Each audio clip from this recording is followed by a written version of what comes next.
Before we get to the video of this drone flying, I just want to talk about its setup first. This is a unique little drone and it's made from fairly common parts. The frame is a 75mm meant for a tiny whoop to freestyle conversion from HGLRC. The motors are 0802 16,000 kV motors. The flight controller is a BetaFPV F4, which is a 2 and 3S rated for main batteries. And I am using, instead of analog, the Walksnail Avatar Mini Lite. There's some confusion about what this model is actually named. There are two versions of this. One is meant for just 1S power, so it caps off at 5 volts maximum. And the newer version caps off at just under 13. So I'm using the battery pad of this particular flight controller to supply it power, which is perfectly fine because I'm not even going up to 3S. And the kind of batteries I'm using are the 550 milliamp hour Ovonic lithium high volt models.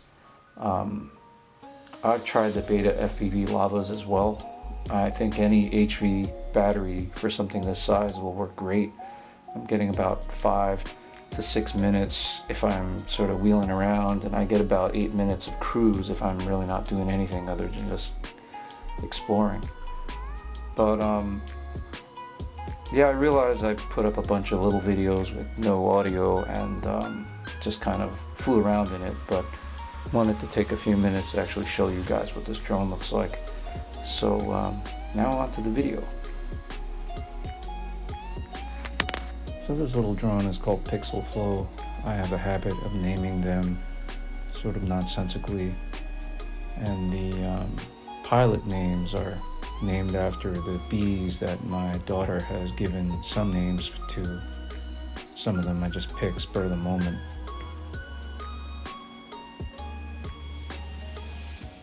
Well, that glitch was actually the goggles, but I'm faulting more the memory card than the goggles itself. I'm still a bit of a crappy pilot, but I feel a lot better at doing certain things, and they're like hitting these gaps is starting to become more muscle memory and less panic.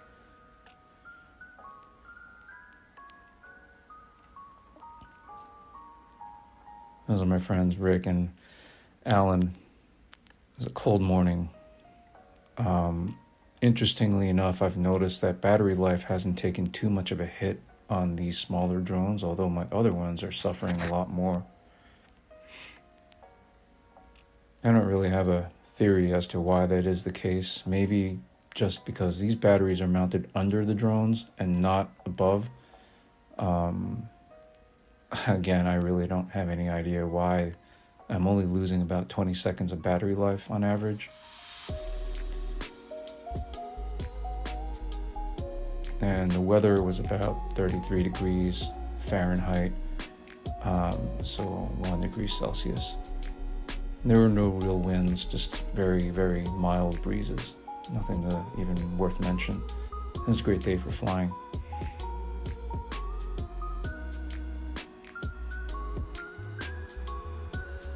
So you can see that even though this is a tiny little drone, and again, it's a 75mm frame with 40mm props, which I forgot to mention previously, 40mm bi-blades, it flies quite stable. Although at this point in the footage, you may notice a little shakiness, but I discovered that was only because I had a slight chip in one of the propellers, and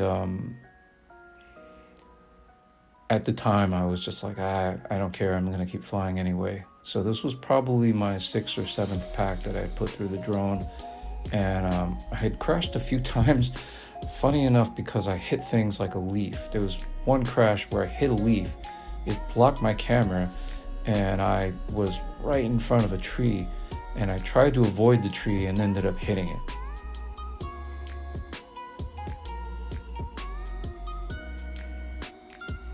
But yeah, I think that this little setup is a lot of fun to fly.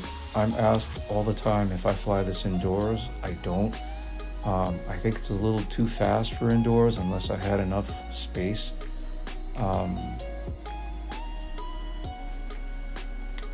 Someone else told me I should try to detune it, try to do things with some of the rate profiles. But I don't know, this seems a little hot to handle if I try to fly it in a small space. And I live in New York City. Our houses are not that big here. Or I don't make the kind of money to have a really big house, and I don't think I'd want one anyway. 2 words, heating bills. 2 more words, electric bills. 3 more words, keeping it clean.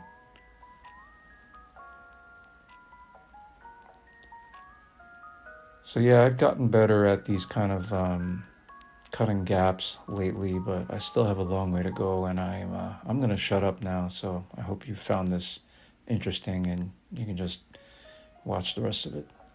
But if you made it this far, thanks.